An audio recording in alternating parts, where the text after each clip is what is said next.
আমি এই বিষয়ে একটু দৃষ্টি আকর্ষণ এই জন্য করেছি যে আগামী দিনে ইনশাআল্লাহ আমরা যে ঈদগুলো আসবে আমরা মনের থেকে আজকে এখানে বলা হয়েছে যে মনের আজকের এই অন্ধত্ব আছে, মনে যে মানে আমরা কূটনীতি আছে এগুলো আমরা দূর করে আগামী দিনে সুন্দর একটি মন নিয়ে আমরা যাতে করে ঈদগুলো আমরা সুন্দরভাবে পালন করতে পারি।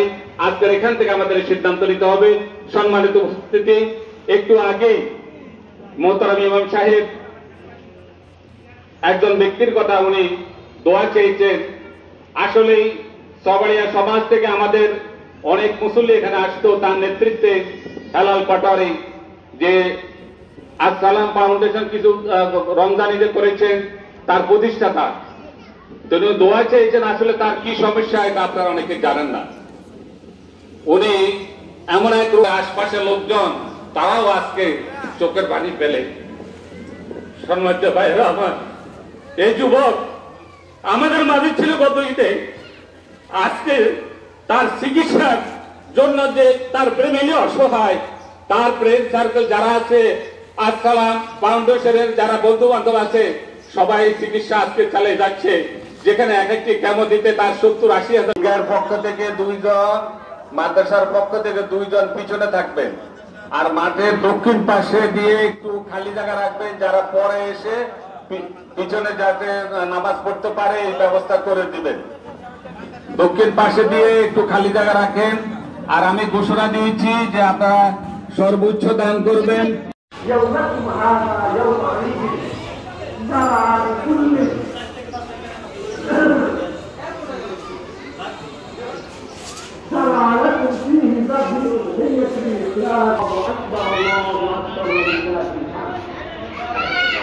فقد قال العمل يوم النحر احب الى الله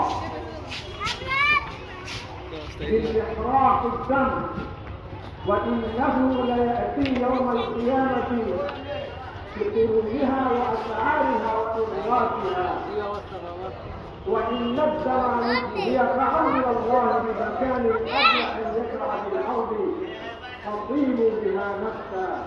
الله اكبر، الله اكبر، لا اله الا الله، والله اكبر، الله اكبر لله الحمد. الله اكبر، الله اكبر، لا اله الا الله، والله اكبر، الله اكبر لله الحمد. وقال ابن عمر على ما هداكم وبشر المحسنين. الله اكبر، الله اكبر، لا اله الا